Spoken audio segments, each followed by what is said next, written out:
bueno, el puro sentimiento acá con este primer columna del equipo Más de Uno Construcciones, con ustedes, los arquitectos que tan bien llevan, María y Javier, este bloque que vamos haciendo mes a mes y que me encanta.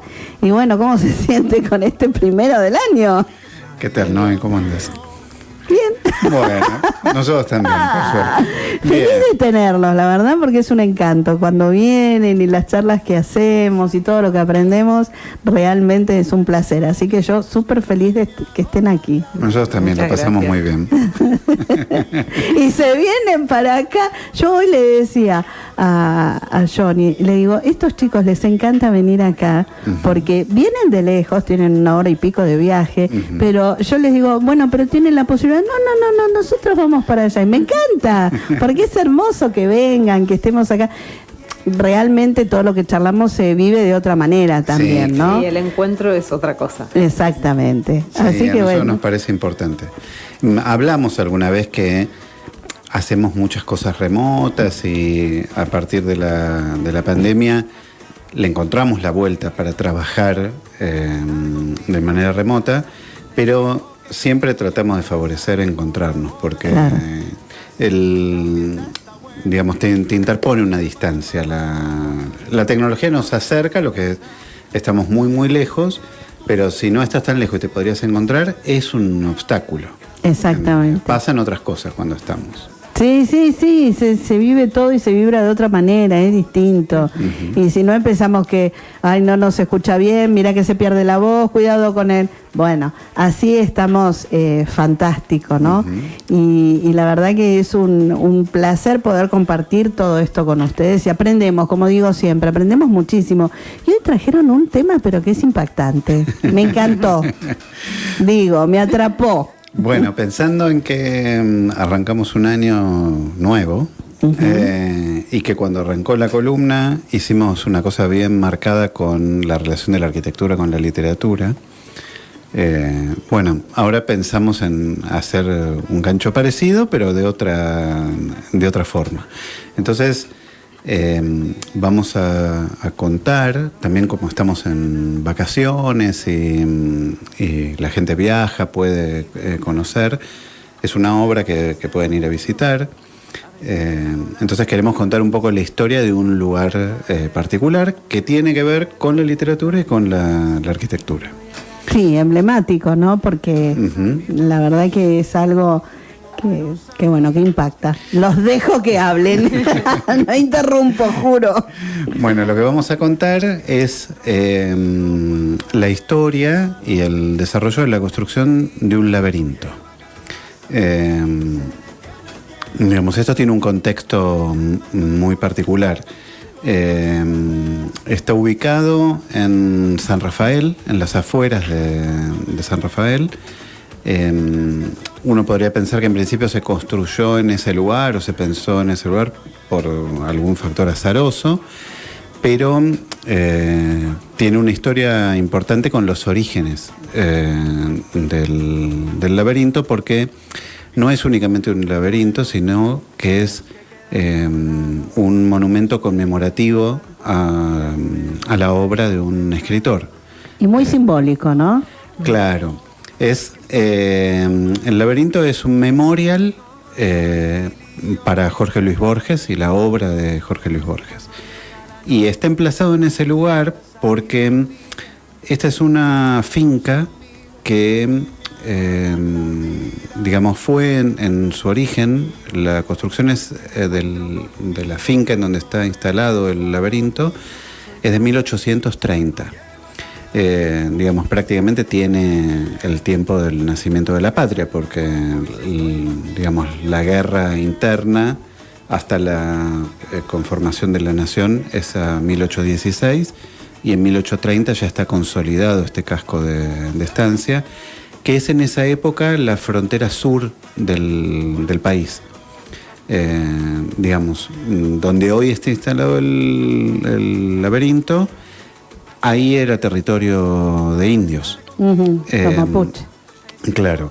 La familia que es dueña de esas tierras es una familia que proviene de Tucumán, y están instalados varias generaciones. Se construye, porque en la época únicamente se podía construir con ese material, el casco de estancia es de adobe y hasta el día de hoy se conserva con esa materialidad. La estancia fue cambiando de funciones hasta que fue heredada por una de las hijas del último matrimonio que la habitó. Nacen en esa estancia. Fallece el padre, digamos, poniendo en funcionamiento la estancia. Entonces la madre y las 3 hijas no resisten vivir en ese lugar. Enorme aparte, ¿no? Claro, pero aparte en esa época muy inhóspito. En esa época. Claro.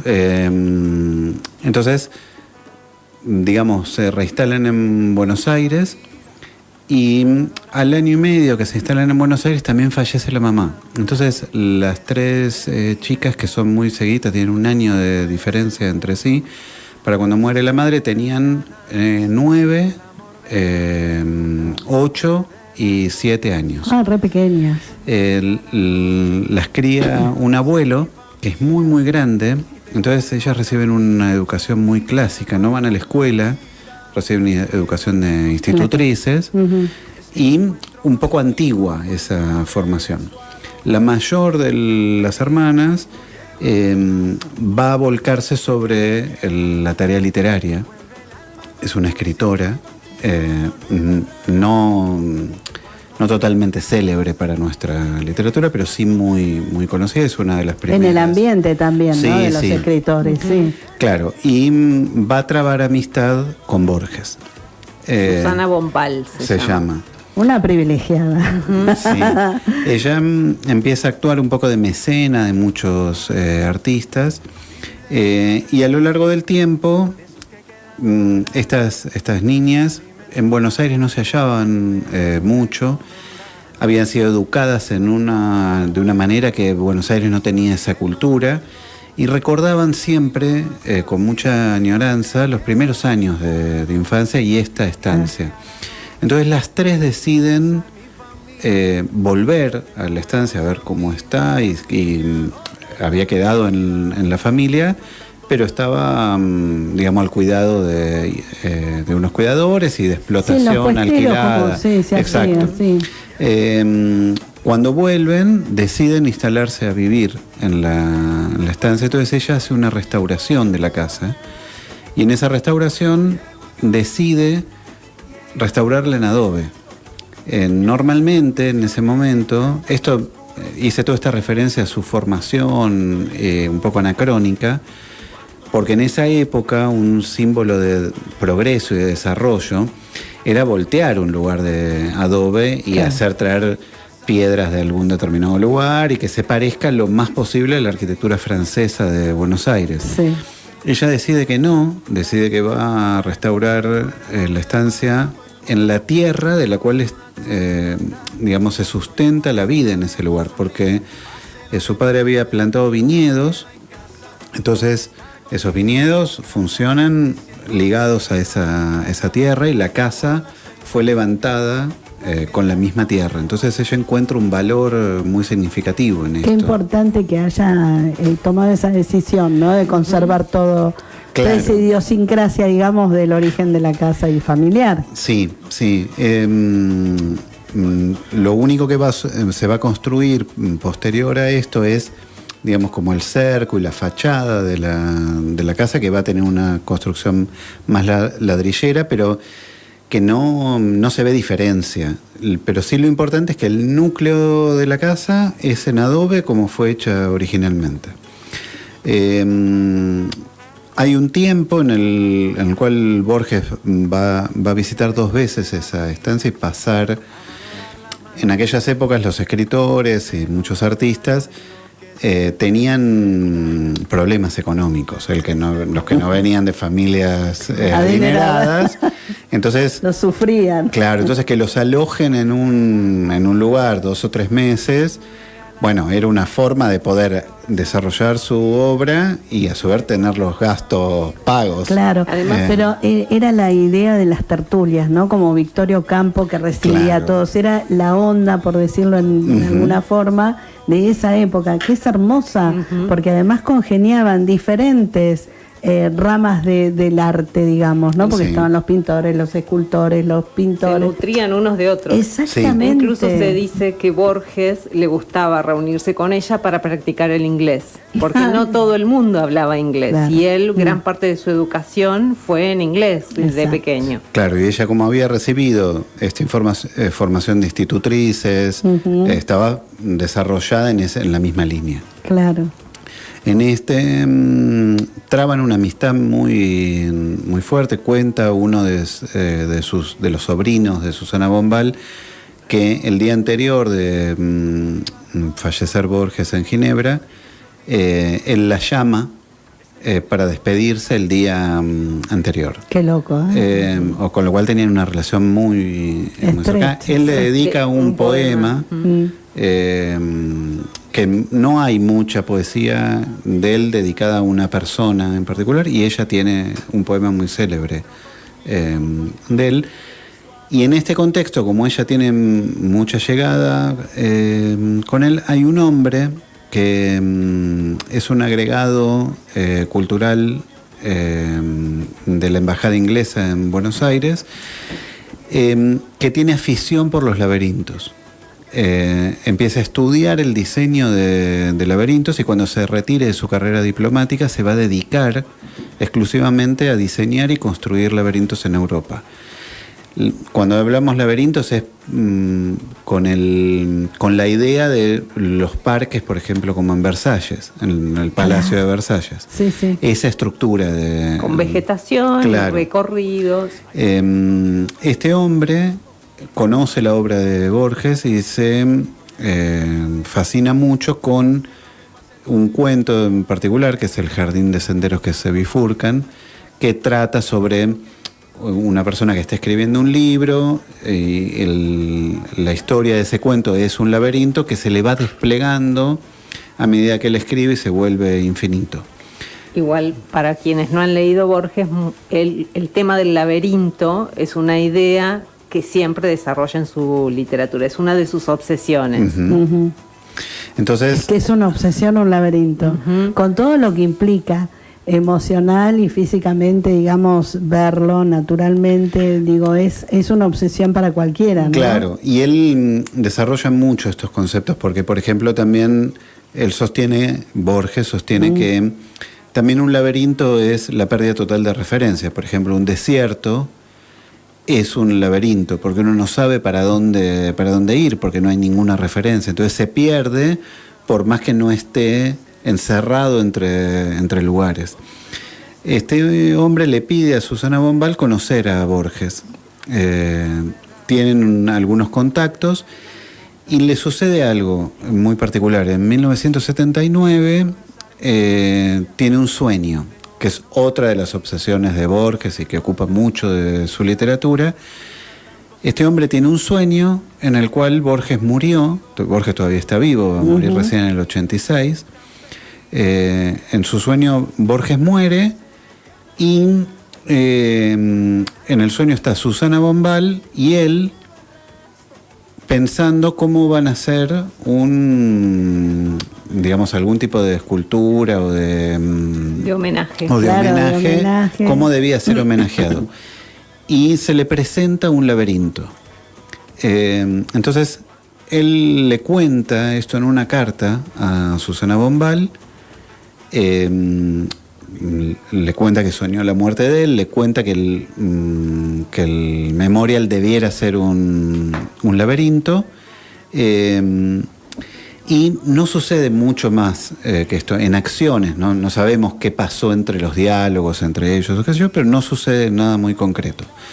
En el 86 Borges muere, unos años después muere Susana Bombal, y uno de sus sobrinos nietos hereda gran parte de sus cosas y todos sus objetos personales. Entre sus objetos personales hereda toda su correspondencia. Entonces, un día, mudando las cosas de un departamento a otro, de una carpeta le cae la carta del hombre Causalidad. claro, que diseñó el laberinto, y él lee. Le parece un hallazgo fantástico, lo contacta, viaja a Londres a verlo, le cuenta que él quiere construirlo, y entonces este hombre le da los planos del diseño del laberinto. Vuelve a Buenos Aires, se contacta con María Kodama, que en ese momento ella es quien administra toda la herencia de Borges. María Kodama está de acuerdo en darles el permiso para construirlo. Y un nieto de Thais, que fue el diseñador de los parques Divino, sí, de Buenos Aires, hace todo el detalle de ingeniería de las plantas para traducir ese laberinto a plantas. Espera un chiquitín.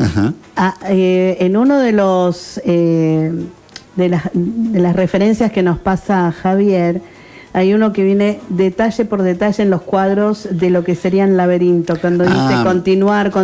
Está en la página web, Johnny.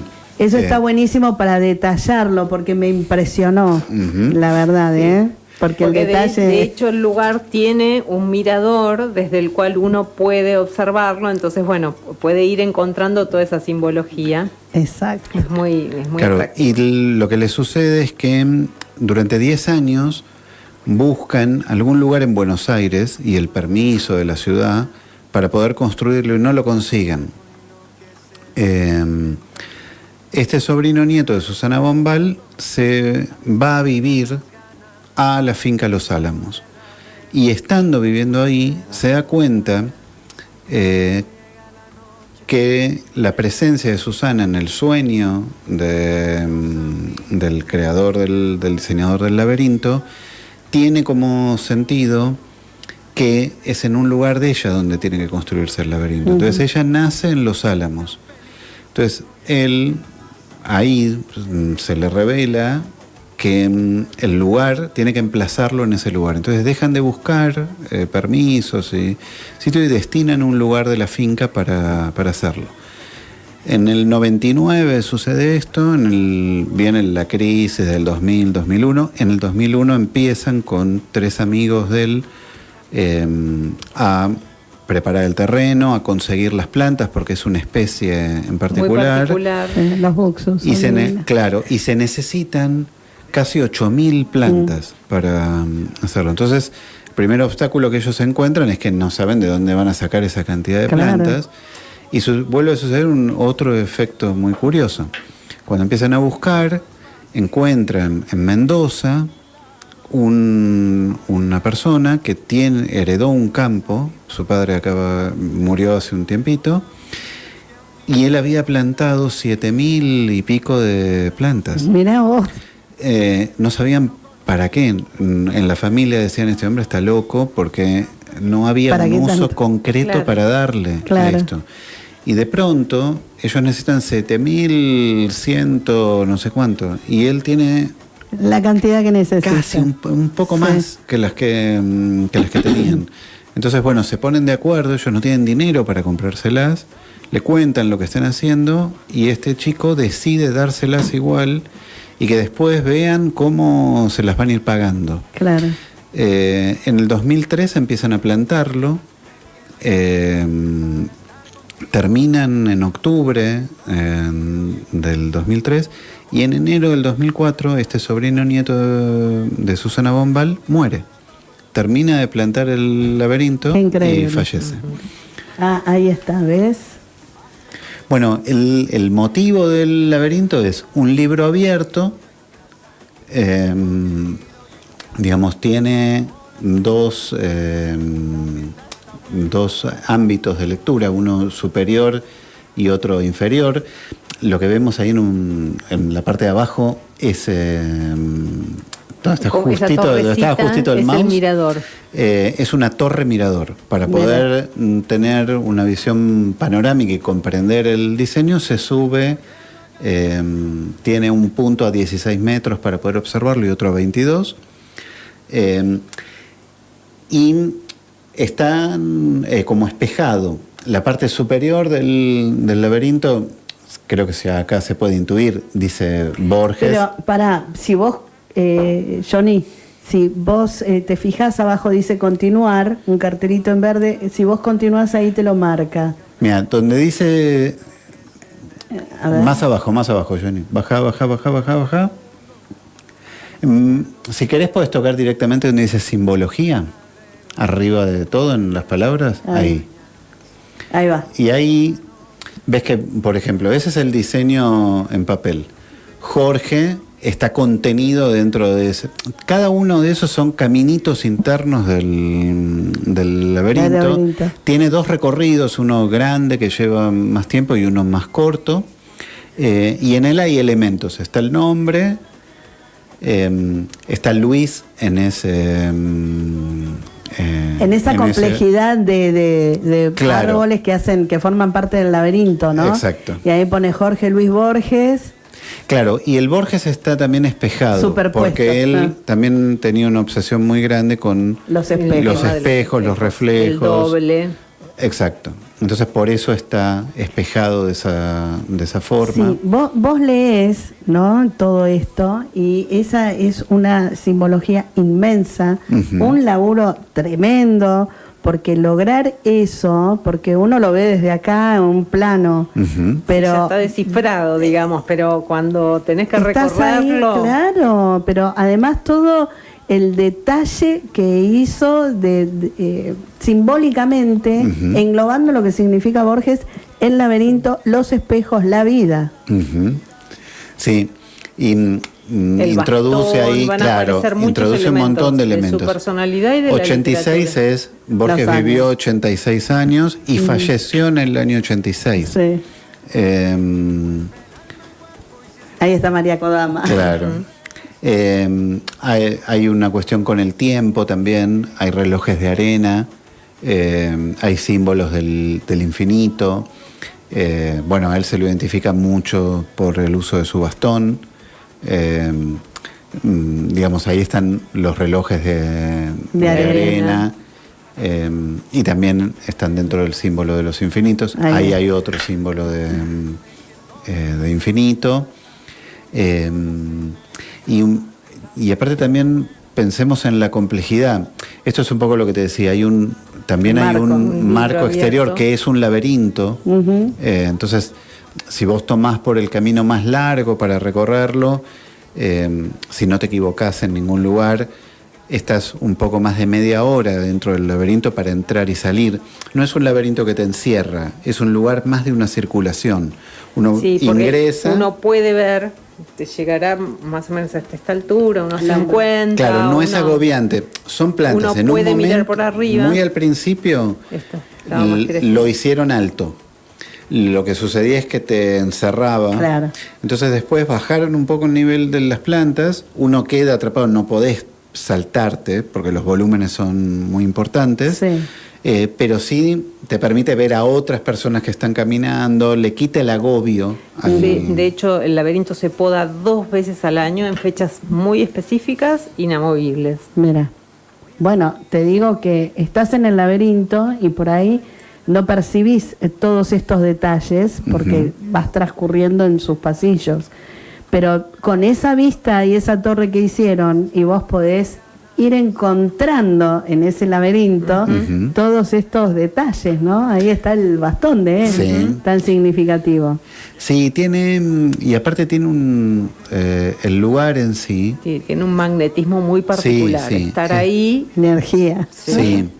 De hecho, yo te voy a contar, yo a priori no me atreví a entrar. ¿En serio? Bueno, sí. De hecho, tenemos otra cosa para contar, que en realidad nosotros conectamos con esto muy de casualidad, porque habíamos visto algún programa cuando se hizo al respecto en Canal A, pero nosotros estábamos de viaje, habíamos querido ir a que yo conozca la nieve, y habíamos ido a Las Leñas y no había nada de nieve. Entonces nos desviamos, y en ese desvío íbamos por una ruta, doblamos y de repente yo leí Finca Los Álamos y me vino algo a la memoria de aquel programa que habíamos visto y dimos como de casualidad, no sabíamos precisamente ni dónde estábamos paseando ni a dónde estaba la finca.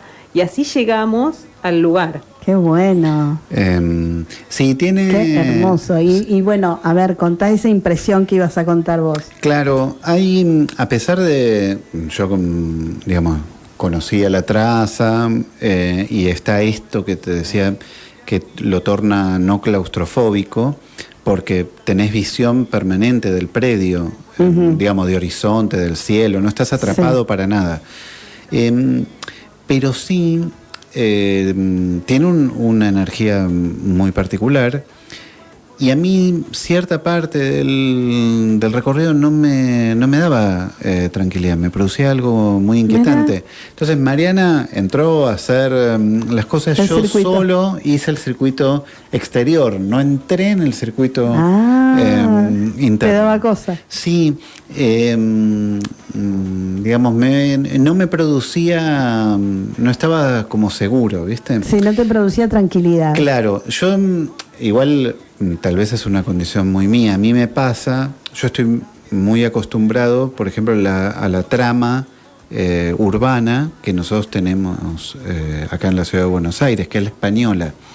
La cuadrícula. Claro, la cuadrícula permite por una calle ver que se pierda en el infinito. Me resultan un poco agobiantes, por ejemplo, las ciudades europeas, que como están en laderas de montañas, emplazadas ahí, sí. Claro, O que son más peatonales también y las construcciones arman como un bloque perimetral de manzana y se vuelcan hacia adentro, pero vos cuando vas por las calles tenés toda una altura continua. Sí. Claro, y yo me empiezo a sentir atrapado en ese lugar. Es un poco la idea del laberinto, ¿no? Claro, la gente, los europeos... Sí, te da miedo un laberinto. Claro, los europeos... Es un enigma de alguna manera. No, entras y no sabes si vas a salir, ¿no? Como como decía en la historia del Minotauro. Claro. Sí, exactamente. Entonces tiene mucho de esas cosas. Es muy agradable el lugar. A su vez... Han hecho, la verdad que los propietarios le han puesto mucho énfasis para desarrollarlo, no solo desde el mirador, sino un nieto de Aida Bornik hizo una película sobre la historia de Aldao, el sobrino nieto de Susana Bombal, el que lo plantó y falleció, contando todas estas particularidades. Y esa película se proyecta en un microcine que forma parte del complejo. Que también es una casa de adobe, claro, que tiene también como una pequeña pulpería. Ay, qué lindo. Sí. O sea, mantuvieron el patrimonio arquitectónico. Muy convocante el lugar. Claro. La gente va incluso a tomar mate a los parques laterales. Esto está en San Rafael, en Mendoza. Aquellos que están vacacionando o que van a ir pueden hacer una visita espectacular. Sí, aparte, digamos, no solo está el laberinto, sino que todo el contexto de la finca es una finca que produce vinos, vinos de barrica, no vende comercialmente, sino que, digamos, estaciona barricas para determinadas personas o grupos familiares. Claro. Entonces, es todo muy tranquilo, no es masivo.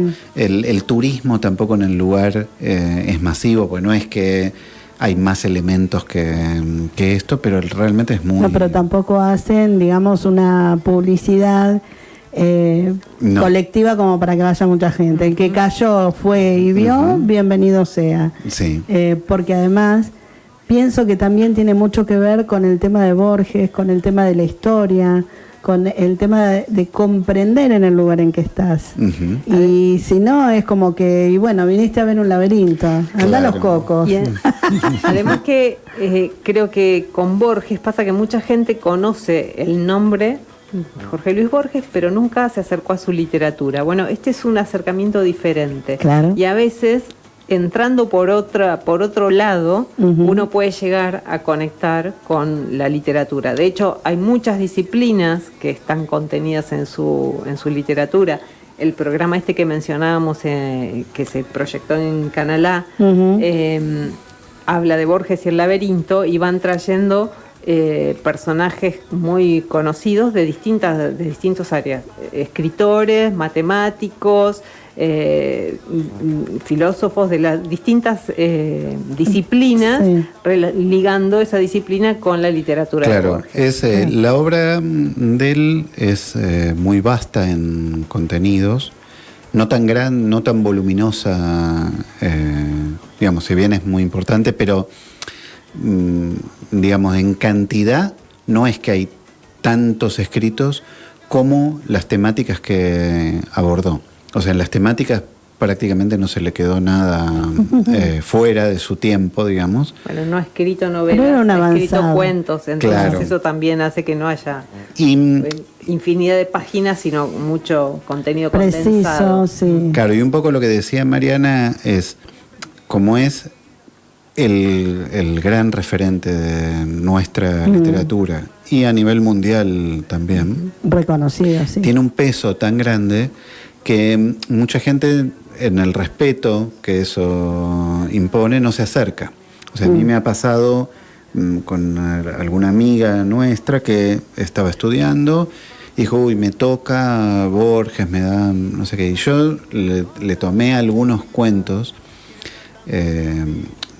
incluso divertidos, con un sentido del humor. Sí, con humor. Además, cabe aclarar que nosotros cuando viajamos, yo siempre digo, Javi se lleva sus libritos, 2 o 3, que entre ellos siempre hay un Borges. Entonces, ante una situación así, saca el libro y se te pone a leer uno. Claro, son como amigos. Claro, tus compañeros de viaje. Sí. Claro, y de pronto, ponele, ella me decía, no me hubiera imaginado nunca que algo tan lúdico, divertido y fácil de acceder, porque es cierto que sus cuentos tienen mucho contenido, pero tienen múltiples capas. O sea, hay como para todo lector. O sea, alguien que puede quedarse más en la superficie del texto, lo va a disfrutar igual, y alguien que puede en la profundidad, claro, ingresar. Por eso este programa que Mariana mencionaba, que se llama Conversaciones en el Laberinto, que se filmaron en la finca Los Álamos, están filmadas ahí. De hecho, invitan a la persona que van a entrevistar a pasar un fin de semana. Entonces, también para el entrevistado es todo un hecho muy interesante ir a pasar el fin de semana ahí y después entran juntos al laberinto. Claro, todos los programas están en YouTube. Mirá. Se pueden ver todos, pero por ejemplo, para que te des una idea, hay un matemático que explica la relación de Borges con la matemática moderna. Entonces, él tiene, por ejemplo, un cuento que es el libro de arena, que es un libro infinito, donde digamos, uno no puede volver nunca a la página anterior que leyó, porque cuando vuelve a abrirlo, cambió. Claro, y eso es una fracción, digamos, son los números fraccionarios, es el concepto de números fraccionarios. O sea, entre 0 y 1 hay un medio, entre medio y 1 hay un cuarto, y así hay infinitas fracciones en el medio. Entonces, gente con mucho desarrollo específico en una disciplina va a encontrar en sus textos elementos que una persona que tiene una formación más convencional se le van a escapar, pero también el texto funciona igual. Lo mismo pasa con el laberinto y con su historia. Tiene múltiples capas. Esto que decías de los símbolos que hay dentro, esos son solo algunos.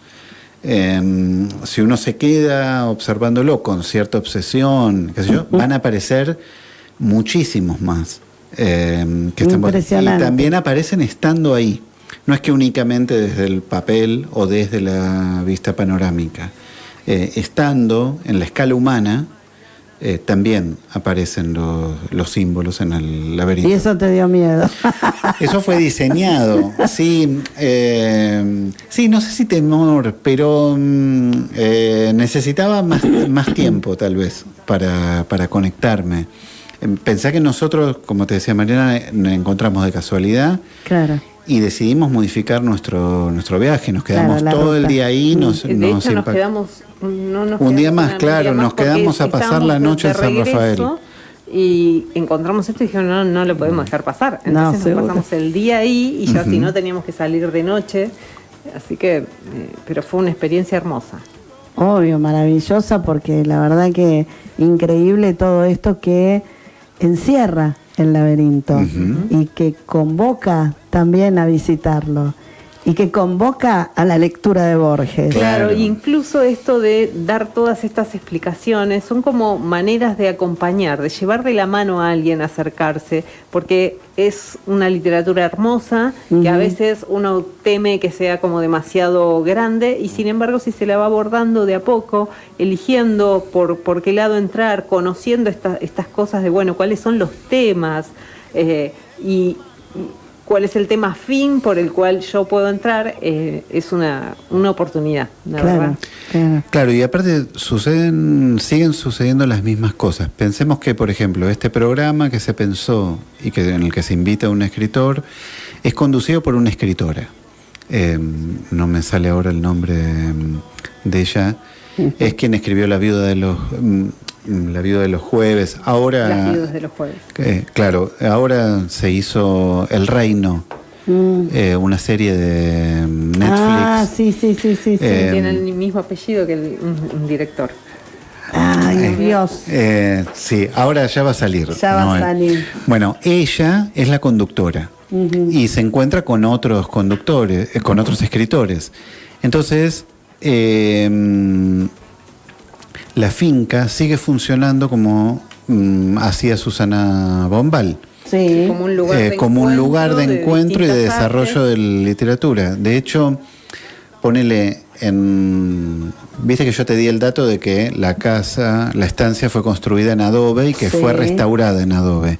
En el primer capítulo de este programa, la escritora invitada es Liliana Bodoc.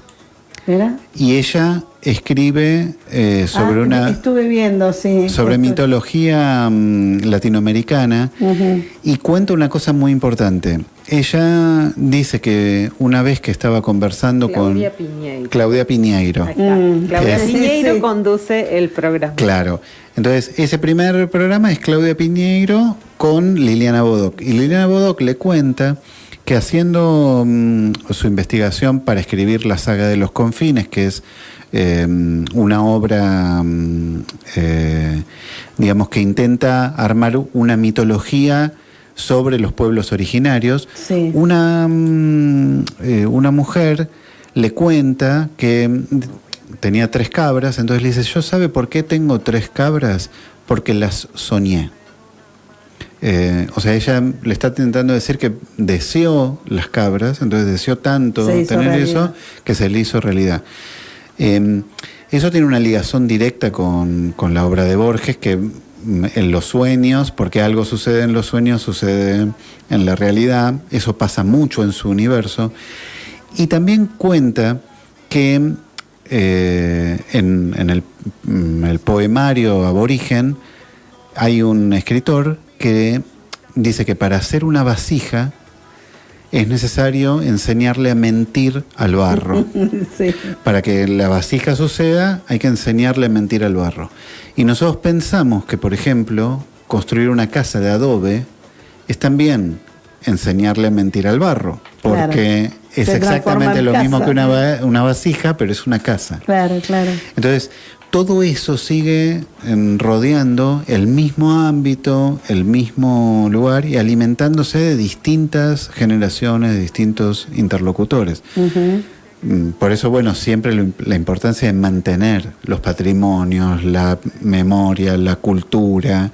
Y transmitirla. Claro. Porque en definitiva se trata de ir aguzando la mirada para entender cómo miraba el otro. Escribe según cómo entiende el mundo. Y bueno, una medida que va creciendo, va leyendo el mundo de una manera diferente, ¿no? Lo vas comprendiendo de a poco. Sí, porque creo que siempre cuando en las escuelas, que es donde se fomenta la lectura a través de la materia y demás, se hace leer porque tienen que leer. Claro. Porque tienen que aprender qué es lo que escribe. Pero no enseñan lo esencial, que es esto, la humanidad de cada uno de los autores. la visión, los sentimientos. Entonces se abocan a, bueno, vamos a ver, ¿qué quiso decir con este texto? ¿Y qué sé yo qué quiso decir? Bueno, a ver, vayamos a algo más profundo, algo más real, que es esa vida. Pues esa persona existió, esa persona existe, pero tiene sentimientos y los quiso volcar, y emociones que en ese momento escribió de tal manera y en otra de otra, o quiso manifestarse así. Borges es, digamos que, bueno, es un universo en realidad, ¿no? Porque además de tocar diferentes disciplinas, diferentes propiedades de cada una de las disciplinas que él vive, además de estar en ese mundo, que yo siempre me acuerdo y lo tengo acá en mi cabeza, que él, al estar en la Biblioteca Nacional, él se leía todos los libros que caían así. Esa es la riqueza. Por eso uno insiste en que ser humano, los chicos tienen que leer, pero no porque sea una obligación, sino porque cada libro tiene un universo. Sí, y aparte nos ayuda a poder ponerle conceptos y palabras a lo que nosotros mismos sentimos, porque en definitiva el escritor es también igual que nosotros. Cuando nos gusta algo es porque hay una identificación. Totalmente. La diferencia es que tal vez yo no pude ponerle estructura y palabras, oraciones, a algo, claro, y el otro logró hacerlo. Entonces eso me refleja. Y de alguna manera me hago de esas palabras para mí. Entonces, además hay un valor muy grande en quien puede comprender cambios como han habido en la época en que Jorge Luis Borges escribía, en literatura, la aparición del psicoanálisis, un montón de disciplinas del momento, poder comprenderlas en profundidad y traducirlas a través de la literatura, casi desde un juego, porque un cuento no deja de tener una cosa como de juego, poder traducirlas ahí para que otras generaciones las puedan comprender. Sí. En una escala más pequeña, en un lenguaje que no es el lenguaje técnico de esa disciplina, sino en una historia reducida, no sé, a la historia de un laberinto, claro, de unas ruinas. Sí, incluso la comprensión del mundo sucede a veces antes en el plano artístico que en el científico. Hay una particularidad con Borges. El jardín de senderos que se bifurcan es una explicación de la física cuántica. Pero él escribió el texto antes de que se escriba el paper que describe la física cuántica. De hecho, hay un hecho muy curioso que el físico matemático que publica el texto explicando la dinámica cuántica no sabía del cuento de Borges, no lo conocía. Cuando él publica el paper, hay quienes lo acusan de plagiar. Claro. Y el hombre, cuando lo lee, dice, tienen razón. Está explicado en dos dimensiones totalmente distintas, porque uno es un cuento de ficción, es literatura, y lo otro es un texto técnico de físico-matemática. Pero Borges dio con los elementos y lo explicó antes de que suceda la teorización. Claro. Entonces él dijo, antes de que se pueda poner en esas palabras. Claro, él lo pudo poner en palabras del orden literario. Y entonces el físico dijo, bueno, una vez más se demuestra que a veces el arte llega antes que la ciencia a las verdades. Sí, por la intuición. Claro, entonces no solo le dio esas palabras a las que somos personas comunes. Claro. O sea, también a los especialistas, ¿no? Sí, o sea, a alguien que habla otro lenguaje, que es el lenguaje matemático, digamos, también le puso en ese lugar. Tal vez no con toda la conciencia ni la intención, pero sucedió igual. Claro que sucedió, la pucha, ¿no? Y sí, es de esa manera, o sea, se transcribe, se trasluce. Yo digo que son seres pensantes, pero a un nivel tan alto que después, dentro de sus propias dudas, de sus propias preguntas y de su propia investigación a través de libros, a través de información. Hoy estamos hablando de una época donde no estaba al alcance de toda la tecnología de hoy, ni la resolución de cosas de una manera diferente, ¿no? Sino que era el esfuerzo personal. Y de repente dibujar toda esa investigación, todo ese fruto que hay en el interior, en un cuento, en un relato, y bueno, es como decir el broche, y después viene lo científico, que confirma esto, es que van de la mano, ¿no? Sí. Estamos ahí parejos en los sentimientos. Y aparte también la mirada que se tiene, porque como pensemos que es un hombre nacido en el siglo XIX, ¿no? O sea, él nace en 1899. Por un año no entra en el siglo XX. Sí. Y tenemos una imagen de un señor muy grande, como muy antiguo.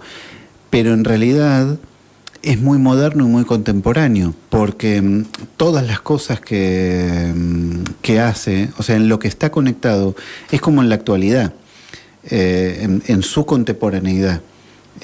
Y de hecho es vanguardia en ese punto. Hoy sería alguien más ligado a las tecnologías y conceptualmente. Pero en su momento era un avanzado. Claro, pero no lo veíamos era tan así. Vapuleado, ¿no? Por decirlo de alguna manera. Sí, y aparte con contradicciones, porque no tenía una línea específica. Y tenía la complejidad de las contradicciones que tenemos todos. Sí, totalmente. Entonces, por su cabeza, ¿no? Sí, sí. Porque, pero yo dije tal cosa, pero mirá lo que vengo a descubrir. Eso era la esencia de él. O sea, iba con la verdad. O sea, sí, dije tal cosa, pero hoy lo veo de esta manera. Claro. Y es así porque nosotros somos todo, así. Claro. Y sí, pero me pasó tal cosa y ahora pienso distinto. Claro, exacto. Bueno, él decía que si le daban tiempo suficiente de distancia entre sus ideas y lo que él decía, seguramente se iba a contradecir, no iba a estar en desacuerdo con sus propias ideas. Claro. Con lo cual... Es la línea del tiempo. El tiempo, nuestra vida y nuestra mente. Porque físicamente podemos estar preparados como para visualizarnos de una manera, ¿no? Determinada, que después los años nos van cambiando. Pero digo, la mente va mucho más veloz que eso. Sí. Bueno, en cierta gente, en otras se mantienen ahí. Chicos, voy a leer un poquito los mensajes porque me van a matar. A ver, dice... Vamos a empezar desde el comienzo. Hola, un placer escucharlos a la gente de la columna de arquitectura, Liliana de Chile. Vayan a ayudar a Chile, que se necesitan casas para la gente, ojalá con materiales antiincendios. Ha sido muy feo ver perder comunidades completas. Y ahora, porque va escribiendo a medida que vamos avanzando con los relatos. Claro.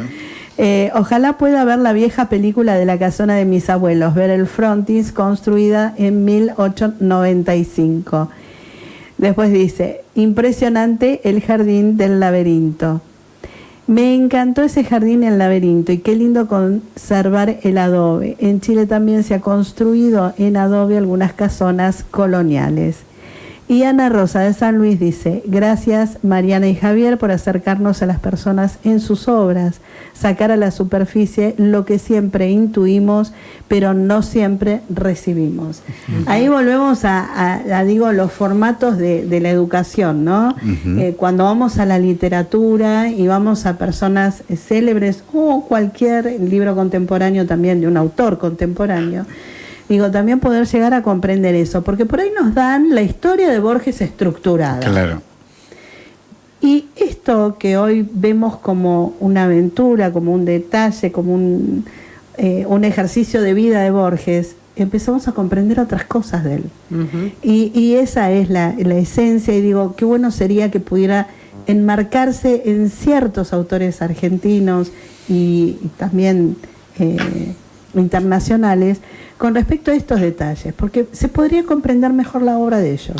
Claro, y bueno, nuestra propia cultura y nuestra idiosincrasia, lo que sucede es que muchas veces depende cuál es la línea de pensamiento en ese sentido. Borges escribió, pensemos desde el confín del mundo, reescribió todos los mitos y leyendas mundiales. Él los resignificó mirándolos desde Buenos Aires, que era el último orejón que del por más tarro. que nosotros creamos que Buenos Aires es el reflejo de Europa, para el mundo Buenos Aires es periferia. Claro, incluso para nuestra propia cultura, porque Buenos Aires miró siempre Europa como una centralidad. Y justamente Borges lo que hizo fue hacerle pito catalán a esa situación. Como muchos, no sé si conoces el mapa, no me acuerdo. Claro, hay un uruguayo, lo claro, trae a colación. Pero que claro, uno de los libros de Galeano, de Sudamérica. claro, invierte el norte. O sea, en lugar de que veamos el planiferio como estamos acostumbrados, lo da vuelta, entonces establece el sur como punto de referencia. Entonces lo hace girando el mapa. Borges lo hizo con su obra. Perdón, ahora que decís esto, me viene a la mente que nosotros miramos mucho arquitectura de todos lados. Sí. Y cuando estamos mirando la explicación de una obra en Europa, la referencia del sol siempre es hacia el sur. Entonces un poco esto del planiferio invertido tiene mucho que ver con que esta cosa relativa desde dónde estoy mirando, ¿no? Porque nosotros, Europa es el norte, es como el horizonte al que miramos, pero desde Europa el horizonte que se mira muchas veces es América. Claro. Lo que, por ejemplo, ahora nosotros estamos estudiando un poco una arquitectura portuguesa. Ah, mira. Hermosa, ¿eh? Sí, y particularmente nos interesan algunos arquitectos que están trabajando hoy en Portugal. Y en Portugal sucede esto, como nos pasa acá. Lo que Mariana dice es, en las mejores orientaciones que nosotros buscamos para las viviendas son las norte. Sí. Entonces se construye un ideario en el norte, ¿no? ¿Cuál es tu norte? Sí. Perdió el norte, suceden un montón de cosas. Con el norte. ¿Por qué es el norte? Claro. Políticamente, tal vez la referencia es hacia Estados Unidos o hacia la centralidad de Europa, en lo político. Pero en realidad esta búsqueda del norte es por la posición del sol. Claro. Porque uno siempre tiende a mirar o a ponerse de frente al sol. Sí, sí. Y es lo que nos hace vivir dentro de las casas de la mejor forma posible. A los portugueses eso les pasa hacia el sur. Ah, mira. Porque como están de la línea del Ecuador hacia arriba, la relación que nosotros tenemos con nuestro sol saliendo del este hacia el oeste, ocupando el norte, ellos la tienen totalmente invertida. Mirá o sea, vos. salen y ellos miran todo el tiempo el sur. Entonces, cuando vos los escuchás pensar o hablar, ellos dicen, esta es la mejor orientación, es la fachada principal, qué sé yo, porque es sur. Claro. Nosotros la fachada sur la vivimos húmeda, fría, tratamos de encerrarla y protegerla. Hay que poner la cocina para que tenga luz, pero que se genere calor ahí, porque no es el mejor lugar para permanecer. Claro, y ellos hacen lo contrario. Entonces, mentalmente te estructura de una forma diferente. Mirá vos. Y me parece que a nosotros, en la literatura, nos pasa un poco lo mismo. Hay autores que hay que revalorizar de nuestra contemporaneidad. Hoy hay particularmente mujeres con la potencia que tuvo Borges o que tuvo la obra de Borges, y no son muy conocidas ni tampoco se conoce mucho de su obra. El año pasado hicimos un programa que yo te leí un fragmento de un cuento de una casa de Alejandra Camilla. Bueno, Alejandra Camilla es una escritora argentina, totalmente contemporánea nuestra, y que su obra está sucediendo ahora, no es antigua, y que tiene una potencia tan importante como la de Borges, y no se la difunde, ni se la conoce, no. O sea, se conoce dentro de los círculos literarios o pero no popularmente. O de quien la descubre, como nosotros, y entonces empezás a seguirle un poco los pasos. Claro. Y que también, así como se sabe que Borges iba a todos lados, que lo invitaban y iba a dar una conferencia, ella también. Ella está haciendo lo mismo. Hoy te la podés, no sé, hace una semana estuvo en Pinamar en un evento de lectura. Pero estamos hablando en un centro cultural barrial, Sí, en un lugar chiquitito. Entiendo. Que es por donde se empieza. Sí. Claro. Y está por todos Lo que lados. pasa que es como pasaba cuando Borges iba a Mendoza a dar una conferencia, y iban 30 personas a verlo, Claro. porque no tenía fama. Sí, no era tan popular, digamos. No, claro, y como no recibió, no sé, nunca el Nobel, entonces esa fue una. Sí, igual es bastante lógico. Si uno mira lo que pasa con los premios Nobel, no hay ningún escritor que lo haya recibido que no haya escrito novelas. Y Borges no escribió ninguna novela. No. Entonces, yo creo que La medición pasa por ahí, decís. Sí, aparte creo que no se lo comprendió tampoco. Yo Claro. pienso eso, más que nada. Y además, no se lo tuvo en leyendo cuenta. otros premios Nobel a lo largo de mi poca experiencia, humilde experiencia como lectora, también creo que quienes han ganado el premio Nobel siempre escriben con mucha precisión una época de su propio país. Contienen la Descriptivos, cultura, decís vos. mucha novela y mucho cuento que abarca una época. Claro, logra. Y Borges fue universal. Sí, Borges, Entonces, olvídate. Sí. no es simplemente local lo que él hace. Entonces, eso también es una diferencia. Claro, la tendencia, uno mira los autores de los últimos 20 años, todos han logrado dar con la esencia de sus culturas. Han logrado describir de manera general la cultura a la que pertenecen. Borges también hizo eso, porque nuestro acervo cultural es más universal.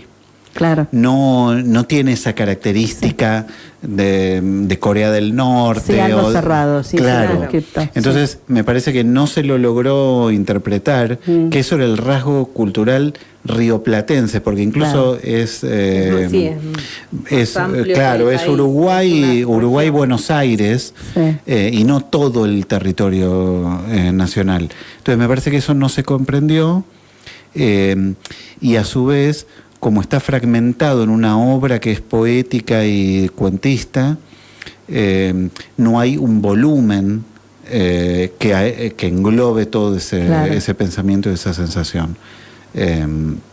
Pero bueno, igual tampoco es que para que ser leído se necesite tener un premio Nobel, ¿no? No, más vale. Aparte, bueno, bienvenido sea un premio Nobel, digo, pero él era ampliamente y mundialmente conocido, entonces desde ya yo creo que su premio fue ese, ¿no? Que haya sido leído, convocado, citado, que son cosas más que importantes también, porque podés ganar un premio Nobel y caer en el olvido, y eso sería terrible. Sí, tal vez le hubiese venido bien económicamente para no padecer tanto como le tocó padecer, y por ahí su obra incluso hubiese sido... más reconocida, ¿querés decir? No, digo, beneficia en su desarrollo, porque no tener que estar... pensemos que hoy se rescata su obra más formal, pero muchos de sus cuentos, por ejemplo, se publicaban en revistas. Claro. Pero, sí, es cierto. Pero revistas como si fueran de nuestra época para ti, o no una revista especializada literaria, pero ni siquiera, claro, pero ni siquiera, a veces, bueno, obviamente el suplemento literario del diario La Nación publicó la mayoría de su obra, pero a veces revistas de entretenimiento, o sea, en cualquier lugar que pudiera... bueno, también porque en aquellas épocas las revistas pagaban por un cuento. Claro. La publicación porque vos le presentes un cuento. Entonces, muchos escritores aparte pudieron tenía... vivir gracias a eso. Era una época. Era casi un influencer y un youtuber, porque hacía cosas muy raras. Mira, simulaba ir a tener entrevistas a las editoriales. Sí. Y esperaba en la sala de espera. Entonces, si estaban reunidos personas que les parecían importantes, él les metía en los bolsillos de los sobretodos sus cuentos, sus libros. Entonces, porque como no lograba que se lo difundan, la manera de hacerlo circular les metía los ejemplares a gente que tenía que ver con el universo literario. Claro. Salían, se encontraban un libro, lo ojeaban y entonces alguien que se tome el trabajo de hacer eso para difundir su obra. La mayoría de la gente creo que no lo ve así, porque ya ve un escritor consagrado, el escritor ciego dando conferencias donde su palabra es valiosa, pero no ven un hombre que no lograba ser leído, no lograba que se le pague adecuadamente por lo que hacía, y entonces recurría a esos artilugios, a todo medio posible. Claro. Pero es por lo que digo, ¿no? Con esa mentalidad avanzada que tenía, era muy complejo poder comprenderlo. Como vos decís, está el que lo puede leer por arriba y lo va a comprender, y el que va a la profundidad y va a encontrar en muchas cosas ricas. Sí. Pero generalmente era el hecho de acercarse a un Borges y decir, ay, no, es muy complicado, Dios mío. Y abandónico, ¿no? Sí. Aparte también depende por dónde se entra. Claro. Porque hay cuentos que son muy fáciles de...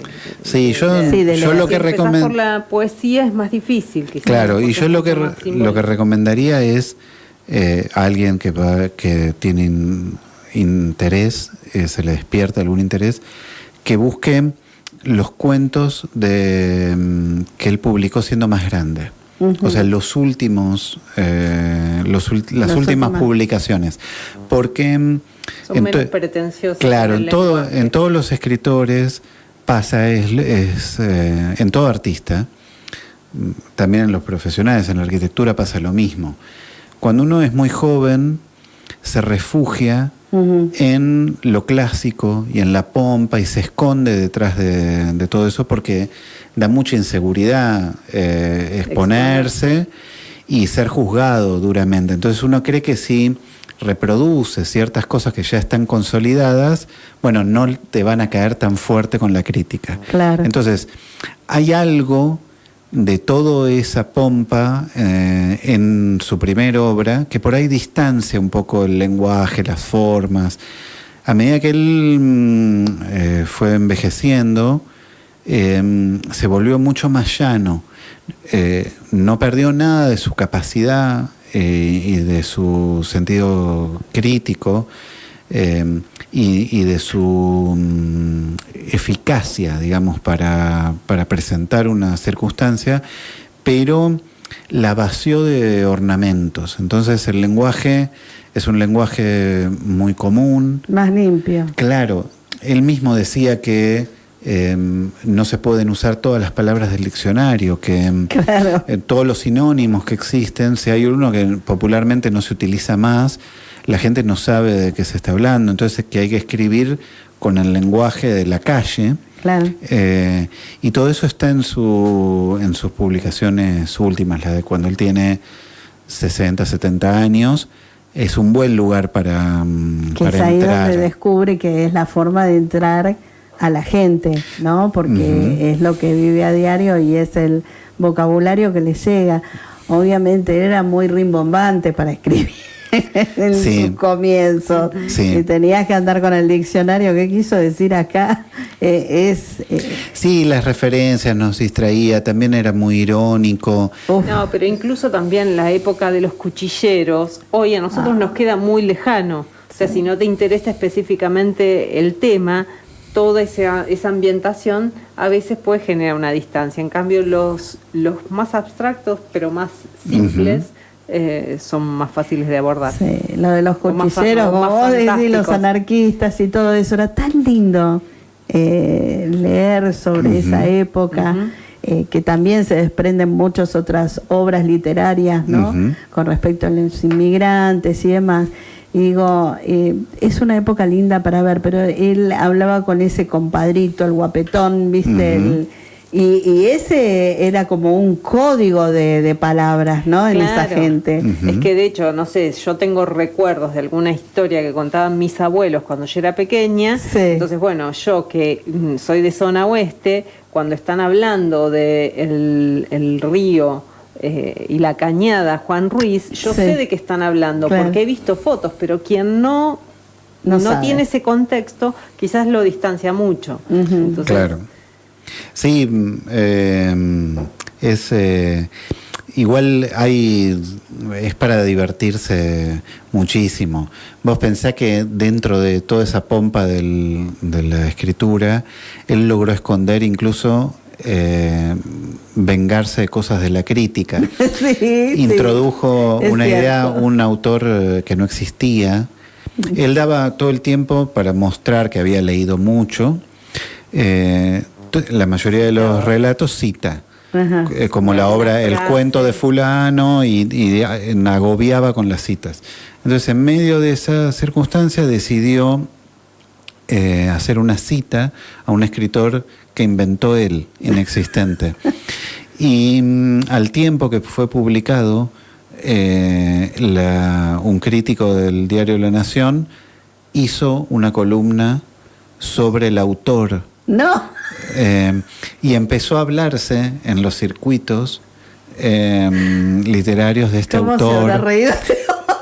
Sí. Y él y Bioy Casares se cagaban de la risa.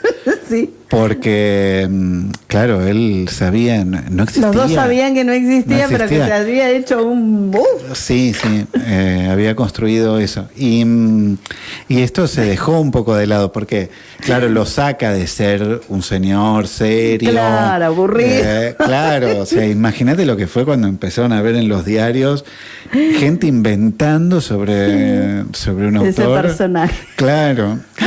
Y aparte que no leyeron todo el cuento, porque incluso, digamos, era más grave la falta, porque no solo no existía el autor, sino que si lees todo el cuento, él dice que no existe, que está inventado en el cuento. Entonces evidenciaba que incluso no completó la lectura. Y después los que hablaban sobre eso ni siquiera habían leído nada del cuento. Qué bueno, qué bueno. Es una hermosa anécdota, la verdad que divina. Chicos, bueno, ya estamos casi en las 21, tengo que despedirme. Ana Rosa, bueno, manda saludos Luciano Sáenz, le mandamos un cariño enorme para él y todos los chicos y la gente que hace posible el comedor Herederos, así que les mandamos muchos cariños a todos. Y Ana Rosa dice, con toda seguridad Borges nos había perdonado. Ay, Dios querido. Bueno, chicos, hermosísima esta primer columna del año 2026, pero súper jugosa con todo esto de la literatura, de los laberintos. Me quedaron acá anotadas y en mi cabeza un montón de preguntas que iban direccionadas, digamos, a la parte de la arquitectura, y dije, ¿qué voy a meter esto ahora con la conversación enriquecedora que tenemos? Así que agradecerles muchísimo por este momento. Gracias a vos por el espacio. Y bueno, siempre. Vamos por más Borges. Sí. Estuvimos con Borges, con Cortázar, bueno, esta Alejandra Camilla. Alejandra Camilla, o sea, está súper interesante que volquemos todo esto de la arquitectura ahora, hablando un poquito más seriamente. Ese misterio, ese encuentro que ustedes nos hicieron descubrir a través de lo que es la literatura con respecto a la arquitectura y cómo se hermana una cosa con la otra y cuántos descubrimientos hermosos se van haciendo, ¿no? Así que gracias por esta hermandad que vamos formando entre una profesión y lo que es la literatura. Esperen que... Luciano dice media hora más. Bueno, Luciano, gracias y cariños para allá. Bueno, chicos, muchísimas gracias. A vos, Noemí. Tenemos la próxima columna en febrero, así que estamos súper entusiasmados. Vamos a ver qué traen. Dios mío, es una caja de sorpresas, esto que me encanta. ¡Ay, edificio! Él siempre tan álgido. Bueno, vamos a tomar el desafío, en vez de hacer algo negativo en relación a los edificios, vamos a intentar construir algo positivo. ¿Podrán? Pero no en el sentido de cómo nos destruye el entorno ni nada, No, sino los con una patrimonios visión, no, claro. con una visión que nos enriquezca. Ahí está, buenísimo. Porque yo veo una función disfuncional en los edificios, ¿no? Sí, sí. Que es el espacio físico, pero con respecto a los servicios también. Y eso muchas veces no es contemplado. Y eso es preocupante, ¿no? Porque es algo que obviamente hay que tener en cuenta. Y la mayoría por una cuestión de, bueno, ya sabemos que económicamente es mucho más redituable eso, pero olvidan la parte de servicios, humana, y eso es preocupante. Entonces vamos a charlar sobre eso. Me mira con una cara como diciendo te voy a reventar, vas a ver. Te voy a traer un tema que te vas a quedar. Me encantó, pero bueno, sí, es una manera a veces de intercambiar, no digo posiciones, pero sí pensamientos y pareceres. Y por ahí dispara algo. Y entonces a nosotros que estamos fuera de lo que es el conocimiento de la arquitectura, de la construcción, de los espacios, digo, qué bien nos viene a aprender eso también para encontrar una forma de decir, pero está bien, quedó bárbaro porque es necesario por esto. Claro. Buenísimo, chicos. Hasta el próximo encuentro. Muchas gracias. A vos, Noemí. A vos. Bueno, y estábamos súper entretenidos acá con la primer columna del 2026 de Más de Uno Construcciones.